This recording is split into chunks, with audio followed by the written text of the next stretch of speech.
This man has faced a huge accident and there was a lot of blood loss from his body.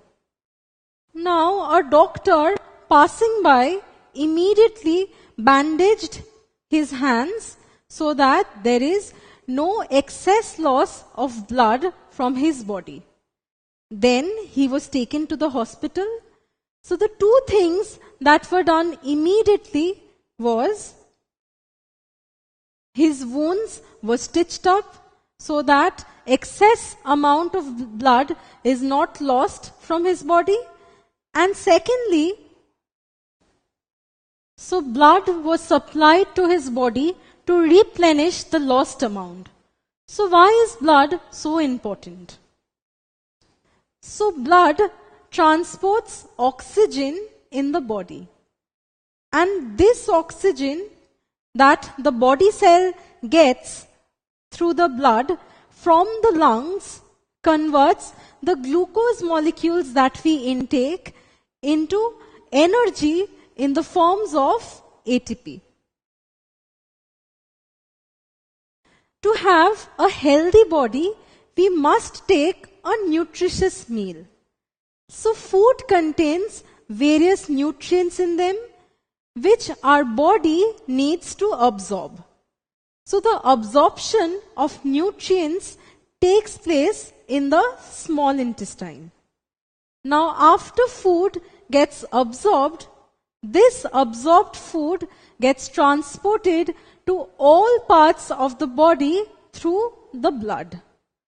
So blood is the fluid connective tissue which connects all parts of the body. And food and oxygen together provides us with energy. Now blood also transports protective substances to provide immunity. What is immunity?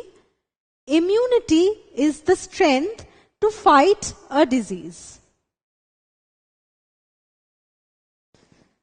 So the characteristics of blood are: blood is liquid in nature, it flows throughout the body, and it is red in color. Now, blood can be separated into two parts.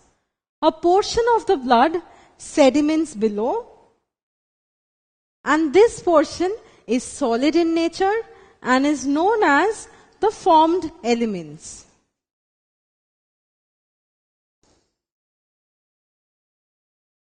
And this yellowish fluid that remains on the top is known as plasma.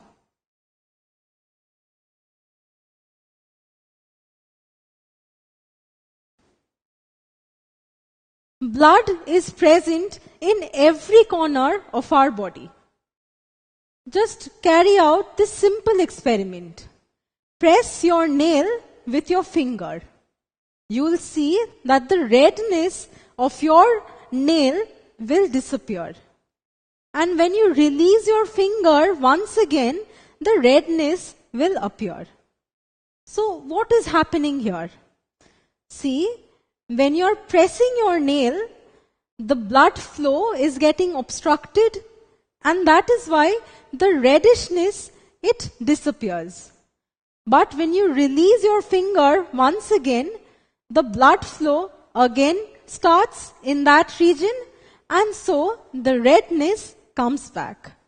So from here, we can understand that blood is present throughout our body. It flows to every corner of our body.